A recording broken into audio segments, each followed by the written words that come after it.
You've just pulled your credit and discovered there's a whole bunch of collection accounts. What are you going to do? Hi, this is Todd Baker, your certified mortgage planner. Please subscribe and like my video.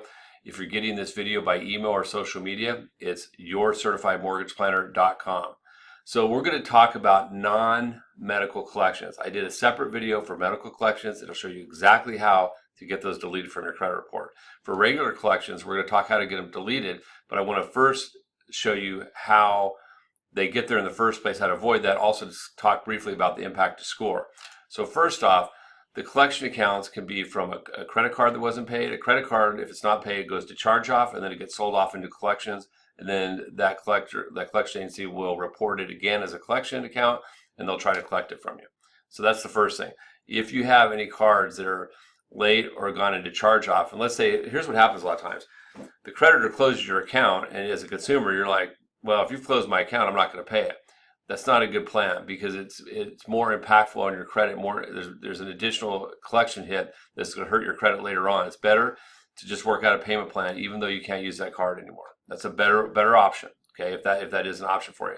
The next thing, whenever you leave a home, whether you own the home and move, or you're renting and you move to a new location, make sure the utility bills, all of them, are paid. Have them on a spreadsheet. Follow up a month later and make sure there wasn't any residual charges for days, a few days missed that weren't in their billing cycle. You don't want a collection account over a $25 utility bill that you were willing to pay that you didn't know you had.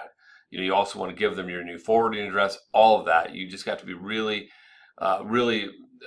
micromanage is the best. I was going to say anal, but anal retentive, right? But micromanage your credit. You have to really pay attention to that. So those are a couple examples of how easy it is for things to go to a collection that you're not aware of. Now, once you have an account that's actually in collection status, it's very difficult to actually get them deleted. So let me tell you what the impact on score is.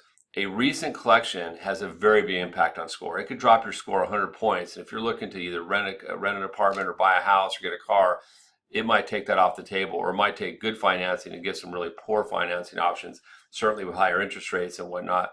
So that's if it's brand new. But if it's not brand new, what happens is over 12 months, the impact on the FICO score, I did another video on FICO scores. One of the elements of a FICO score that calculates risk is collections, but it's how recent it is. So after 12 months, it's less impactful. After 24, it's even less. And typically after 36, it's no real impact on your score. It's just on your credit history.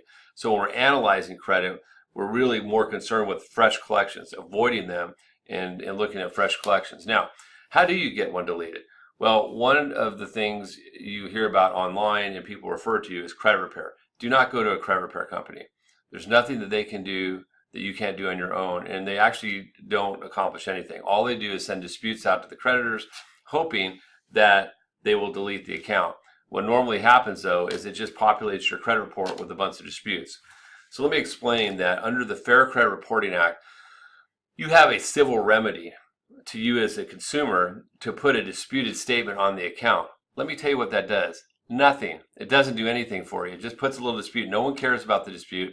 And in fact, for certain kind of loan types, those disputes could cause you to be unable to get financing or it could restrict your debt ratio, or we could have to remove those because they mask those accounts once they're disputed from your credit score, but it doesn't take care of the underlying problem. So disputing them doesn't really do anything at all.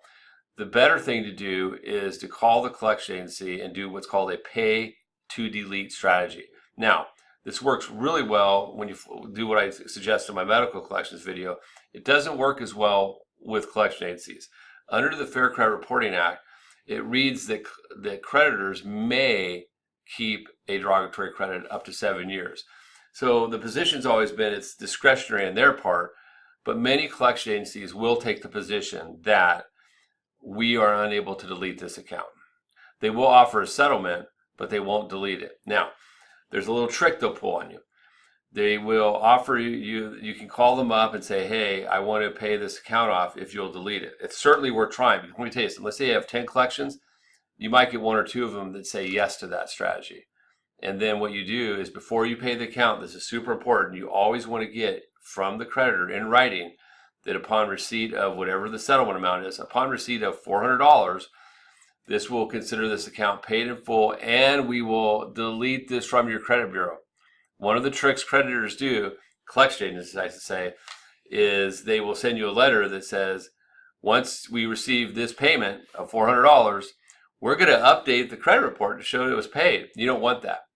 So the only time you want to pay a collection is when they've agreed to delete it from your credit history. If they've not agreed to do that, and you confirm that it's deletion, not just paid, don't even bother. Just walk away. Because it doesn't, when you pay a collection, guess what it does? It re-reports as a fresh collection. It starts that 36-month time frame of impact and score back over again. So the best strategy is always leave them alone if they're over 36. If they're under 36, try a pay to delete strategy, and then ultimately be really attentive to your credit and what's going on in your world to where you don't get collection accounts. It's always better to work out a payment plan than let it go to collection, because you're no longer in control of what happens at that point. So I hope you found this helpful. Once again, please subscribe and hit like. It's yourcertifiedmortgageplanner.com, and I'm available to assist you. Please feel comfortable reaching out to me anytime with questions. Hope you have a wonderful day.